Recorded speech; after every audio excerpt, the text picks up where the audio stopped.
मुझसे में अज़ीज़ बहनों भाई और बच्चों, खुदावंद आपको बड़ी बरकत दे, अपने पाक रूह से मामूर करे। इस आखिरी और बेदीनी के दौर में वफ़ादारी की रूह को खुदावंद आपकी ज़िंदगियों में पैदा करे, ताकि हम खुदा के पाक रूह की रहनुमाई में अपनी ज़िंदगी का सफ़र इस दुनिया में मुकम्मल करें। आप देख रहे हैं क्रासवे टीवी चैनल और इसके वसीले बहुत से लोग बरकत पा रहे हैं। जब आप इस कलाम के हिस्से को सुने तो दूसरों को भी शेयर करें ताकि वो भी सुने और बरकत पाएँ। तो आज हम अपने कलाम के इस हिस्सा में देखेंगे कि हमारी ज़िंदगी, वक्त, हालात, इन चीज़ों पर हम गौर करने की कोशिश करेंगे कि हमारी ज़िंदगी क्या है, हमें किस तरह से ज़िंदगी को बसर करना है, हमारे हालात कैसे हैं, हम किन हालात में से गुज़र रहे हैं, हमारे रवैये, हमारी सोचें, हमारे ख़यालात कैसे हैं। इन तमाम चीज़ों पर हमें गौर करने की ज़रूरत है।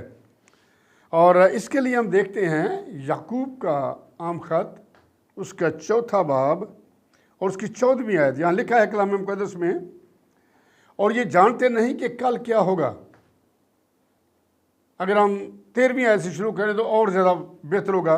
तुम जो ये कहते हो कि हम आज या कल फ़लाँ शहर में जाकर वहाँ एक बरस ठहरेंगे और सौदागरी करके नफ़ा उठाएंगे, और ये जानते नहीं कि कल क्या होगा। ज़रा सुनो तो तुम्हारी ज़िंदगी चीज़ ही क्या है। बुखारात का सा हाल है, अभी नज़र आए अभी गायब हो गए।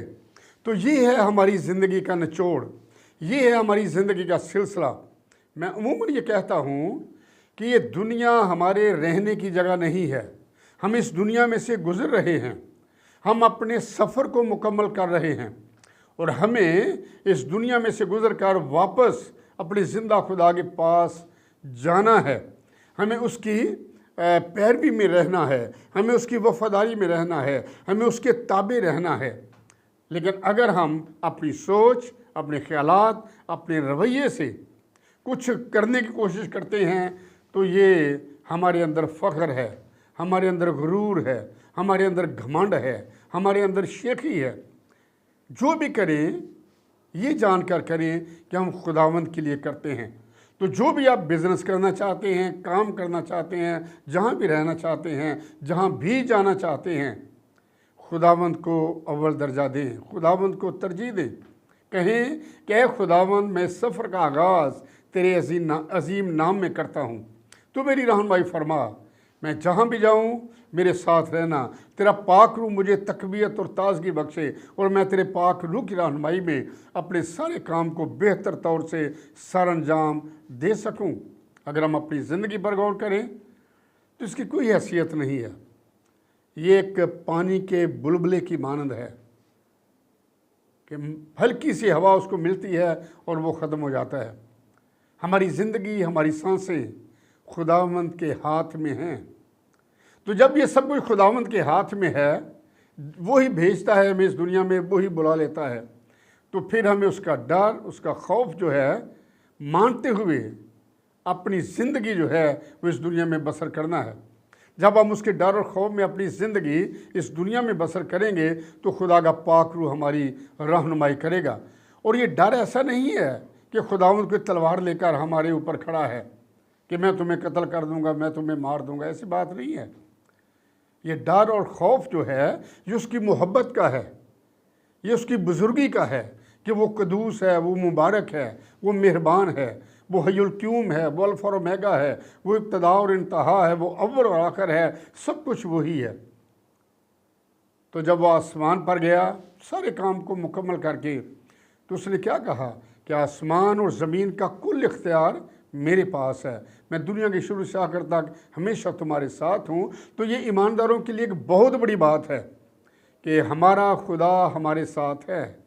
वो हमें तक़वियत देता है, वो हमें ताज़गी अता करता है, वो हमें बहाल करता है। जहाँ हम कमज़ोर होते हैं हमें तक़वियत और ताज़गी अता करता है, हमारी रहनुमाई करता है अपने पाक रूह की कुदरत से। तो जब पाक रूह की कुदरत से हमारी रहनुमाई होती है, हमारी ज़िंदगियों में बरकत आती है, हमारे घराने बाबरकत बनते चले जाते हैं, कलीसियाएँ बाबरकत बनती चली जाती हैं, और इस तरह से खुदा का जलाल हमारी ज़िंदगियों से ज़ाहिर होता है। और हम उसकी खूबियाँ जो हैं अपनी ज़िंदगी से ज़ाहिर करते हैं, क्योंकि खुदावंद फरमाता है कि मैंने तुम्हें अपने जलाल के लिए पैदा किया है। तो जब उसने हमें अपने जलाल के लिए पैदा किया है तो हमें हर कदम पर, हर वक्त, हर जगह, हर सांस पर उसके नाम को जलाल देना है, उसका शुक्र बजा लाना है और उसी की वफादारी में बढ़ते और तरक्की करते चले जाना है। क्योंकि लिखा है तुम्हारी ज़िंदगी चीज़ ही क्या है, बुखारात का सा हाल है, अभी नजर आए अभी गायब हो गए। अभी चंद दिन हुए टीवी पे देख रहे थे कि एक लड़का क्रिकेट खेलते हुए जब उसने शॉट लगाई, छक्का लगाया और वहीं वो गिर कर मर गया। एकदम उसकी ज़िंदगी जाती रही उससे। एक और ख़बर, ये हिंदुस्तान की खबर थी, पाकिस्तान की एक और ख़बर कि एक उस्ताद कुछ सिखा रहा था दूसरे टीचर्स को और सिखाते सिखाते उसका अचानक हार्ट, दिल जो है वो बंद हो गया, वहीं गिर कर मर गया। तो हम नहीं जानते कि हमारी सांसें कब वापस ले ली जाएं, कब हमारा खुदावंद हमें अपने पास वापस बुला ले। इसलिए हमें हर वक्त हर जगह तैयार रहने की ज़रूरत है, खुदावंद के चरणों में बैठने की ज़रूरत है। अपनी ज़िंदगी, उसके हालात खुदावंद के सामने रख दें, वो बरकत देगा, वो बहाल करेगा। एक लड़की दुनियावी कामों में मसरूफ़ रहती थी, कॉलेज जाती थी, सहेलियों के साथ इधर उधर आना जाना सब कुछ था उसकी ज़िंदगी में, लेकिन कलाम को नहीं पढ़ती थी। हर रोज़ कहती थी कि आज मैं कलाम ज़रूर पढ़ूंगी, वक्त नहीं मिल रहा था उसको। एक दिन उसने एक पेपर लिया, उस पेपर के ऊपर लिखा कि आज मैं कलाम ज़रूर पढ़ूंगी और उसको बाइबल में रख कर वो अपने कॉलेज में चली गई। और जैसे ही वो सड़क क्रॉस करने लगी, एक्सीडेंट हुआ, हादसा हुआ और वो वहीं मर गई। मौका नहीं मिला कि वो खुदा के कलाम को पढ़ सके। तो जब हम नहीं जानते कि हमारा वक्त कब आ जाएगा तो हमें तौबा करने की ज़रूरत है, खुदा के कलाम को अपनी ज़िंदगियों में लेने की ज़रूरत है, क्योंकि उसका कलाम हमारे कदमों के लिए चिराग और हमारी राह के लिए रोशनी है, जो हमें अबदी ज़िंदगी की तरफ ले जाता है।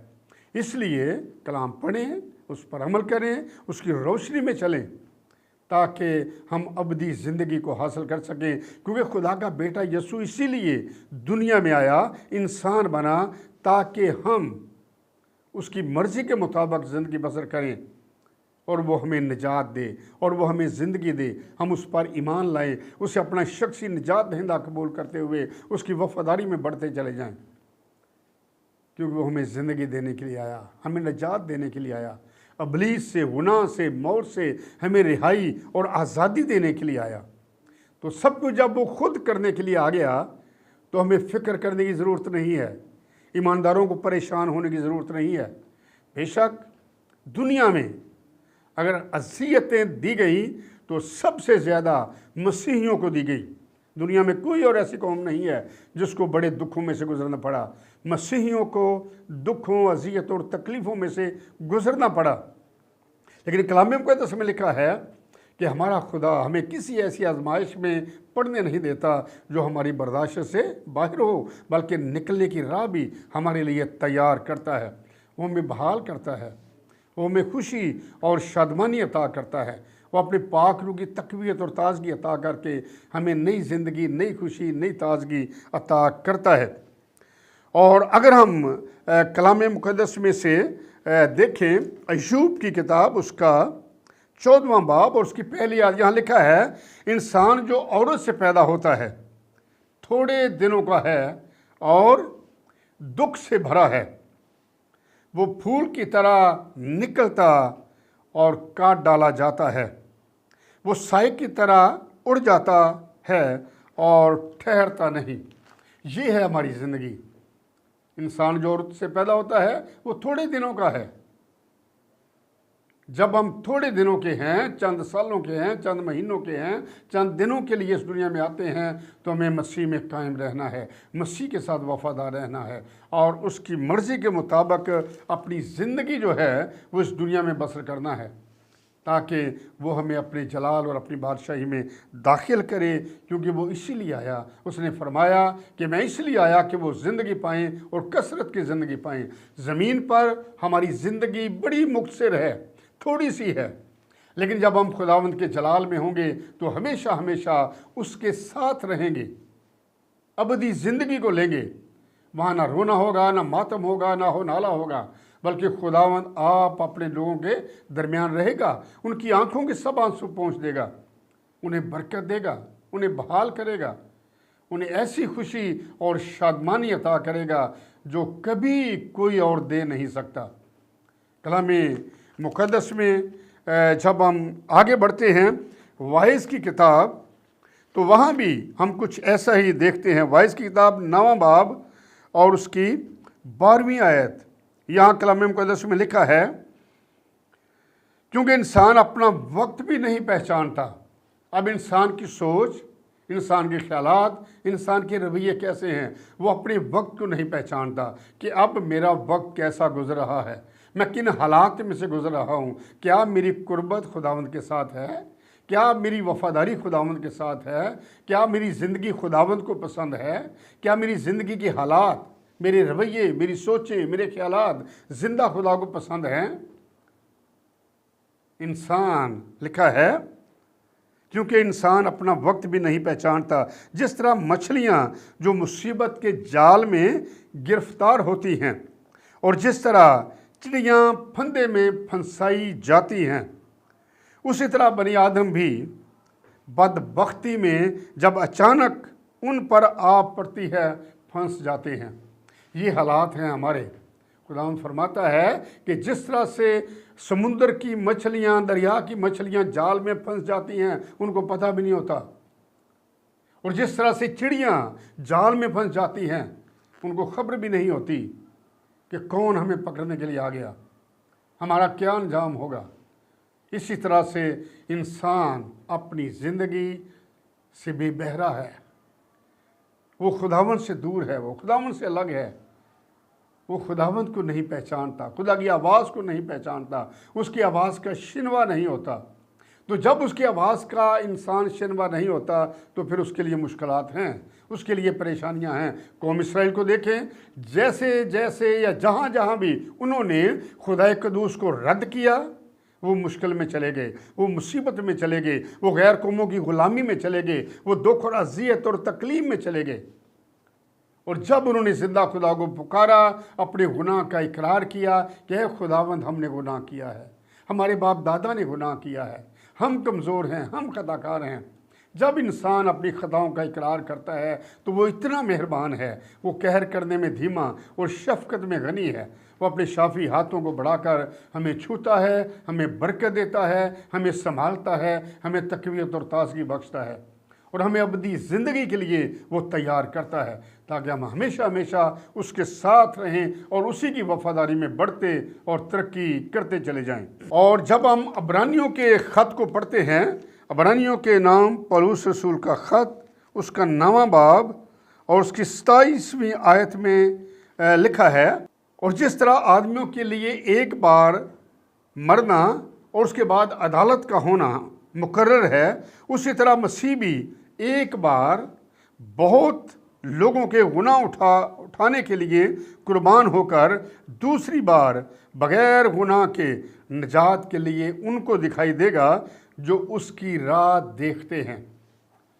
अब यहाँ हम देखते हैं कि उन लोगों के लिए खुशी और बरकत की बात है जो यीशु मसीह को अपना शख्सी निजात दहिंदा कबूल करते हैं, जो उसके ताबे रहते हैं, जो उसकी वफ़ादारी में ज़िंदगी बसर करते हैं, जो उसके आने के मुंतज़िर हैं, उसके इंतज़ार में हैं कि मसाया दुनिया में आएगा, हमें रिहाई देगा, हमें मखलसी देगा, हमें अबदी ज़िंदगी अता करेगा। तो लिखा है कि जिस तरह आदमियों के लिए एक बार मरना और उसके बाद अदालत का होना मुकर्रर है, तो इसका मतलब है कि हमें इस बात पर गौर करने की ज़रूरत है कि हमने मरना भी है और उसके बाद अदालत में भी पेश होना है। तो जब अदालत हमारे लिए है जिसमें हम पेश किए जाएंगे, तमाम बड़े इंसान खुदावंद की अदालत के सामने होंगे, खुदावंद आप अदालत करेगा, और अदालत का सारा इंतज़ाम जो है वो खुदा के बेटे यीशु के पास है।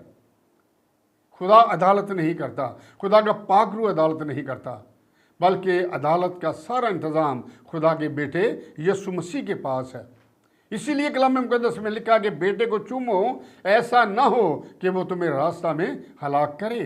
तो इसलिए ज़रूरी है कि हम खुदा के बेटे यीशु को अपनी ज़िंदगी में जगह दें, उसकी वफादारी में बढ़ें, उसके ताबे रहें, क्योंकि अदालत करीब है, वक्त करीब है। दुनिया के हालात हमें आगाह करते हैं। हर तरफ जंगो जदल है, कत्लो गारत है, तबाही है, बर्बादी है, और ये सब कुछ ख़त्म होने वाला नहीं, बल्कि ये दिन ब दिन बढ़ता चला जाएगा। ये जंगो जदल बढ़ती चली जाएगी। दुनिया के हालात मुश्किल से मुश्किल तरीन होते चले जाएंगे। हर तरफ तबाही और बर्बादी देखने को मिलेगी। इसलिए ज़रूरी है कि हम तौबा करें, अपने गुनाहों से बदल हो जाएं, तौबा करें, खुदा के बेटे यीशु के चरणों में झुक जाएं, क्योंकि जो खुशी और शादमानी और बहाली यीशु के चरणों में है, दुनिया की किसी चीज़ में नहीं है। क्योंकि कोई और निजात देने के काबिल नहीं है। एक ही हस्ती है, वो मेरा और आपका यीशु है, जो मैं निजात दे सकता है, जो मैं बहाल कर सकता है, जो मैं अबदी ज़िंदगी अता कर सकता है, क्योंकि उसके बारे में लिखा है। उसी तरह मसीह भी एक बार बहुत लोगों के गुनाह उठाने के लिए कुर्बान होकर, यानी यीशु मसीह बहुत से लोगों के, यानी दुनिया की तमाम कौमों, कबीलों, उम्मतों और अहले ज़ुबान के गुनाह उठाकर सलीब पर चढ़ गया। अब बख्शिश किनकी है? जो तौबा करेंगे और खुदा के बेटे यीशु की सलीब के नीचे आएंगे, क्योंकि यीशु के खून में ये कुव्वत, कुदरत और ताकत है कि वो हमें तमाम गुनाहों से पाक करता है। और मखलसी और निजात उनके लिए है जो यीशु मसीह की मौत को, सलीबी मौत को कबूल करते हैं और उसकी सलीब के नीचे आते हैं, क्योंकि वो गुनाहगार इंसानों के लिए एक बार मुआ, एक बार कुर्बान हुआ। हमारे गुनाहों को लेकर वो सलीब पर चढ़ गया। और कलाम मुक़द्दस में लिखा है कि हमारे खिलाफ जो गुनाहों की दस्तावेज़ थी, उसको यीशु मसीह ने सलीब पर कीलों के साथ जड़ दिया। हमारी सारी लान तान को लेकर वो सलीब पर चढ़ गया, हमें नई ज़िंदगी अता कर दी, हमारे लिए ज़िंदगी के दरवाज़ों को खोला, हमारे लिए बरकत के दरवाज़ों को खोला, ताकि हम हमेशा हमेशा उसके साथ रह सकें, उसकी वफादारी में बढ़ सकें। और लिखा है कलाम मुक़द्दस में, उसी तरह मसीह भी एक बार बहुत लोगों के गुनाह उठाने के लिए कुर्बान होकर दूसरी बार बग़ैर गुनाह के नजात के लिए उनको दिखाई देगा, जो उसकी राह के मुंतज़िर हैं। तो जितने ईमानदार हैं, कलीसिया जो है, वो सब के सब आसमान पर उठाए जाने वाले हैं। वो सब के सब खुदा की जलाल में शरीक होंगे, वो सब के सब अबदी ज़िंदगी को लेंगे, वो हमेशा की ज़िंदगी को हासिल करेंगे, क्योंकि यीशु मसीह उन्हें अपने जलाल में शरीक करने के लिए आ रहा है। और कलीसिया जो उसकी दुल्हन है, वो उसे लेने के लिए आ रहा है। इसलिए ज़रूरी है कि हम अपनी ज़िंदगी पर गौर करें, अपनी सोचों और ख्यालों पर गौर करें, अपने रवैयों पर गौर करें कि हम कहाँ हैं, किस तौर से हम अपनी ज़िंदगी इस दुनिया में बसर कर रहे हैं। क्योंकि छोटे छोटे दाग धब्बे ज़िंदगी को बर्बाद कर देते हैं। ज़िंदगी में छोटी छोटी गलतियाँ, गुनाह, कमज़ोरियाँ, जिनको हम गुनाह या गलतियाँ नहीं समझते, उनसे तौबा करने की ज़रूरत है। यीशु के पास आने की ज़रूरत है, उसके चरणों में झुकने की ज़रूरत है, उसकी वफादारी में बढ़ने की ज़रूरत है। फिर हमारे लिए खुशी और शादमानी होगी, क्योंकि नया आसमान और नई ज़मीन होगी और हम सब उसमें शामिल होंगे और खुदा का जलाल होगा और अबदी ज़िंदगी होगी और हम हमेशा हमेशा खुदावंद के खैमा में रहेंगे। वहाँ ना सूरज की ज़रूरत है, ना चाँद की ज़रूरत है, बल्कि खुदावंद का जलाल और खुदावंद का नूर हर एक को रोशन करेगा। सो खुदावंद हम सब को बड़ी बरकत दे, हमारी ज़िंदगियों को अपने पाक रूह से मामूर करे और अपने नूर से हमारी ज़िंदगियों को रोशन करे, ताकि हम सब अबदी ज़िंदगी को हासिल कर सकें और हम हर वक्त हर जगह अपनी ज़िंदगी पर, अपनी ज़िंदगी के हालात पर गौर करते रहें कि क्या वो खुदावंद को पसंद हैं। जहाँ भी गलती है उसे खुदावंद के चरणों में लाएं, वो मुआफ़ करने के लिए तैयार है। वो कहर करने में धीमा और शफ़क़त में गनी है। उसके पास आएँ, बरकत मिलेगी, खुशी मिलेगी, शादमानी मिलेगी और बहाली हो जाएगी और बरकत के दरवाजे खुलते चले जाएंगे। खुदावंद आप सबको बड़ी बरकत दे, अपने पाक रूह से मामूर करे और अपनी ज़िंदगी के लिए तैयारी की रूह बख्शे। आमीन। God bless you all.